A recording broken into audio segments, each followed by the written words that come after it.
Et alors, pourquoi est-ce que ce n'est pas le prix qu'il faut regarder? Parce qu'il n'y a pas d'élasticité prix-volume. Voilà une élasticité.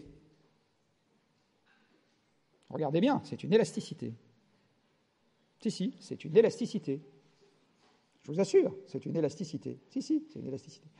C'est quoi une élasticité? C'est, vous savez, un graphique dans lequel vous mettez le volume d'un côté et le prix de l'autre, et votre prof vous dit, s'il y en a plus, c'est moins cher, et s'il y en a moins, c'est plus cher.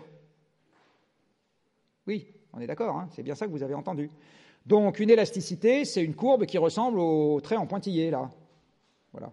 Alors là, je vous ai mis sur un siècle, de 1920 à aujourd'hui, la quantité de pétrole disponible sur le marché, c'est en abscisse, et le prix du pétrole par baril, c'est en ordonnée. Est-ce que vous voyez une élasticité? Parce que quiconque me répond oui a besoin d'aller chez Afflelou. Non, pardon, je n'aime pas. Donc voilà une élasticité. Alors, évidemment, c'est une blague. Il n'y a pas d'élasticité. Et il n'y en a pas, non pas parce que ça me plaît, parce que vous regardez cette courbe et il n'y a pas d'élasticité.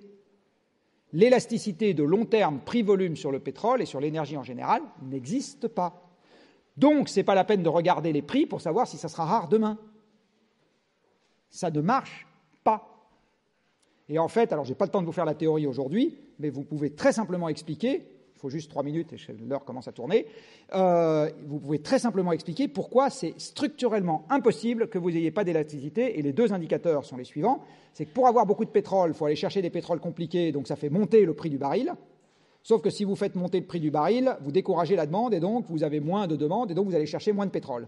Donc en fait, un pétrole qui commence à devenir contraint, son prix est oscillant. Il n'est ni haut ni bas, il oscille. Donc la contrainte pétrolière ne va pas rendre le prix haut ou bas, il va le rendre volatile. Et c'est en fait la seule indication que vous pouvez regarder. Vous voyez, pendant longtemps, ça a été constant, c'était cartélisé, puis là, ça commence à faire n'importe quoi, c'est volatile, et ça va devenir volatile. En fait, un économiste qui regarderait ça, il théoriserait ça d'une manière tout à fait différente. Il dirait il y a deux régimes inélastiques. Il y a un régime dans lequel vous avez un volume qui est indépendant d'un prix qui est fixe, puis un régime dans lequel vous avez un prix qui est indépendant d'un volume qui est fixe, et puis on recommence.